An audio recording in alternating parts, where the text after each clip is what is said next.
Então, agora nós terminamos de falar sobre as estruturas de seleção. Vamos estar falando sobre funções. Na aula anterior, quer dizer, na semana passada, nós falamos sobre algumas funções, né? Falamos sobre funções básicas. Aquelas funções como imprimir, que é o print, que recebe alguma coisa digitada pelo usuário, né? O input. Nós também vimos funções que convertem objetos para outros, né?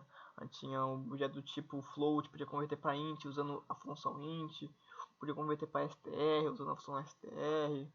Nós vimos algumas funções bem básicas do Python. Tem várias outras que a gente pode ver também, só que a gente não falou muito delas. Mas ainda assim a gente não entrou num pouco no que, como criar uma função, como uma função é criada, como eu codifico isso. É possível eu fazer isso para mim, para eu ter uma função para mim, uma função para contar os números em uma sequência, uma função para fazer alguma coisa desse tipo, né? Então não precisar fazer várias vezes. Às vezes eu quero. Imagina uma situação onde você não tinha essas funções básicas, né? Eu tinha funções. Não tinha mais a função print. Não tinha mais a função input. Eu teria que escrever toda vez códigos, muitas vezes longos, para poder imprimir uma mensagem numa tela. Uma vez de código que eu nem sei codificar. Se eu não tivesse essas funções padrões, eu teria que ficar fazendo isso todas as vezes. Como o Python já tem essas funções, então eu não preciso ficar repetindo essas coisas. Então, aí vai ter código muito mais simples que nós vamos realizar operações, a mesma operação diversas vezes. Às vezes a gente quer, criar uma simples calculadora de somar. Eu quero fazer uma calculadora de soma. Eu quero que essa calculadora seja usada diversas vezes durante o meu programa. Eu não quero ficar toda vez usando repetindo um código. Então aqui a gente usa a função meio de reciclar esses códigos e poder utilizar eles outras vezes, muitas vezes em outros códigos ou até no mesmo código durante várias vezes sem precisar reescrever todo aquele programa. Então, vamos entender primeiro então o que é uma função, né? O que é a função em si. Em termos simples, uma função é um dispositivo que agrupa um conjunto de instruções, né? Instruções que eu falo são as linhas de código, né? E essas instruções estão dentro da suíte da função, para que possa ser executada mais de uma vez em um programa.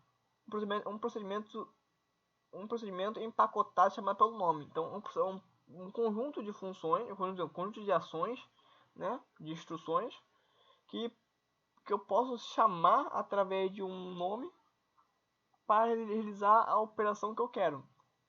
Então, codificar uma operação com uma função a torna uma ferramenta útil, que podemos usar em vários contextos. Uma função pode retornar um objeto ou retornar nada. Então, no caso, o print, ele retornar para a gente um str na tela, uma mensagem na tela. O input nos retornar para a gente tudo que o usuário digitava em formato de str. Nós também temos outras funções padrões em Python, que eu acho que eu não falei muito delas ainda, mas vale a pena citar aqui. O absolute, né? Até falei do absoluto, que ele retorna o valor absoluto de um. Se eu passar aqui dentro qualquer número negativo, retorna para mim positivo, retorna o valor absoluto dele. Mas também temos funções do tipo que a gente vai ver mais pra frente. O len, que é uma função que retorna o tamanho de uma sequência. A gente vai ver isso mais pra frente. Nós temos a função open, que abre arquivos, textos. A gente vai ver isso também. Tem a função slice. Tem a função sorted, que é uma função que ela coloca uma sequência em uma ordem, podendo ser uma ordem crescente ou decrescente, não sei, depende do que for. Temos outras funções aqui, zip, podemos ver, type, float, são diversas funções aqui já em Python prontas para a gente usar, praticamente empacotados. E alguns deles, né, retornam alguma coisa. Eu não falei disso, né? Mas a função len, ela retorna um valor inteiro, que é o tamanho de uma lista, tamanho de uma sequência de números. Isso a gente vai ver o que é uma sequência de números, a gente vai ver como usando a função len a gente pode retornar o valor o tamanho dessa sequência. Tem uma sequência de 5 números, o len vai ler a sequência e vai retornar pra gente o tamanho dela, 5. Então isso é uma coisa que uma função pode fazer. Não pode não retornar nada.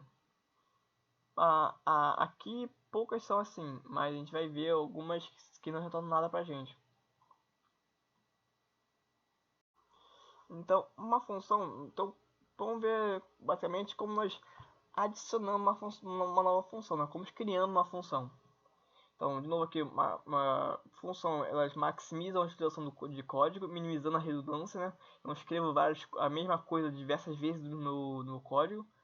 Eu dou uma decomposição processual, código mais limpo, né? Eu fico mais visível, fica mais bonito de ver o meu código, né? Porque certas funções que eu não precisaria ficar repetindo agora são separadas. Eu chamo só por um nome que me dá uma especificação muito melhor do que uma conjunto de códigos. E então, vamos ver um exemplo de como criar uma função em si, né? Então, para criar uma função, nós utilizamos da estrutura def, que ela cria um objeto do tipo função. Então, lembra que uma função, como a gente viu na primeira aula, é um objeto que nem um número inteiro, um número float, só que ele é um tipo de objeto, então o tipo dele é o tipo função, mas ele é ainda assim um objeto. Então, como qualquer objeto, ele tem que possuir um nome, então eu dou def espaço e aqui eu coloco o nome da função. Essa função pode conter, pode precisar de argumentos ou nenhum argumento possível. A gente viu a função help. A função help lá nos dizia que se passasse o nome de um objeto, de uma variável, e retornar para a gente a descrição da variável. Nós vimos também a função print. A gente tem que passar uma frase, né, no print para ele imprimir na tela. Então ele pode passar de argumentos, podendo ser um argumento ou quantos a gente quiser. Então, o número de argumentos que a gente vai decidir. Ele pode dizer que não precisa de nenhum argumento, pode dizer que precisa de vários. Também podem ser listas, pode ser números, pode ser strings, pode ser qualquer objeto que seja passado sobre eles. Então aqui a gente define assim, pode definir que uma função que precisa de dois objetos, uma função que precisa de 3 objetos, dependendo do que a gente quer. Da mesma forma que o if, toda vez que eu terminar de escrever a função, ou seja, dar o def, nome da função, botar os argumentos entre parênteses, e aí eu posso no final, depois de tudo, colocar 2 pontos e pular para a próxima linha. Então, como no if e no if else, as coisas, toda a função, todo escolhe a função tem que estar dentro de uma suíte própria da função. E no final dessa suíte sempre vai estar um return. O return é uma outra estrutura, uma estrutura de que ela vai retornar para a gente, quando a gente chamar essa função, um valor do tipo len. O len é uma função que calcula o tamanho de uma sequência, de uma lista. Ele retorna para a gente um valor. Ele pode retornar aqui none, quer dizer, eu posso retornar nada, ou posso retornar alguma coisa, um valor. Isso vai depender do que a gente vai fazer. Então aqui o return é uma estrutura retorna um objeto de volta ao chamador e finaliza a função. O valor pode ser um string, uma lista, um objeto, qualquer coisa. Também ele pode retornar para a gente funções também. Vai depender do que a gente vai fazer. A gente vai ver que qualquer objeto pode ser usado aqui. Então uma função é algo muito... tem mais... algo até simples, pode dizer assim. Não é muito complicado criar uma função. Você vê que só def, nome, argumentos. Mas é uma ferramenta muito forte, muito poderosa na programação. Eu posso ter quantas funções eu quiser no meu programa. Vai depender da minha memória RAM, do meu computador, né? Se o computador vai aguentar tantas coisas escritas. E cada um tem a sua suíte, cada um tem a sua suíte própria, seus procedimentos próprios. Os nomes das funções não podem ser iguais. Não podem ser iguais a uma variável. Eu não posso criar uma variável com o nome x. Eu posso x input alguma coisa. e criar uma função x. Não, o nome da função também é um nome de uma variável, tem o mesmo. Tem o mesmo critério para criar nome de uma variável. Tem o mesmo critério do que é o nome de uma variável normal. Não pode ter número no começo, não pode ter caractere especial aqui no meio, só underline no máximo. Essas coisas. A gente viu isso na aula sobre atribuição, nome das variáveis. Por final, eu tive aqui, você vai perceber que que eu tenho aqui o programa completo, né, um comentário, e as nossas funções, eu posso chamar essas funções de subprogramas. Então, mesmo que eu tenha, como ele é um conjunto de funções, de instruções que são chamadas por um nome, eu posso dizer que isso aqui é um programa sozinho, ou um programa que só faz uma ação só. É um programa que só calcula a soma de dois números. Pode ser isso. Isso pode ser uma função. E veja aqui tem o programa principal, que é o que é o programa principal. Como eu tenho o print ele é o nome de uma função. Então, como eu chamo a função print? Eu escrevo lá print alguma coisa. Aqui mesma coisa. Se eu quiser chamar a função, quero usar das instruções que ele contém, eu preciso colocar o nome dele, os argumentos que ele precisa, e com isso eu ia chamar ele. Claro, se eu quero, se minha função retorna algum valor, normalmente eu tenho que atribuir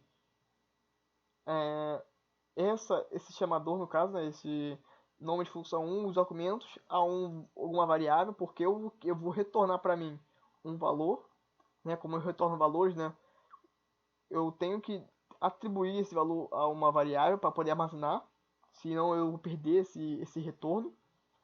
Ou pode deixar sem também e só fazer operações como print. Então, aqui é só um exemplo bem básico de como eu posso criar uma função.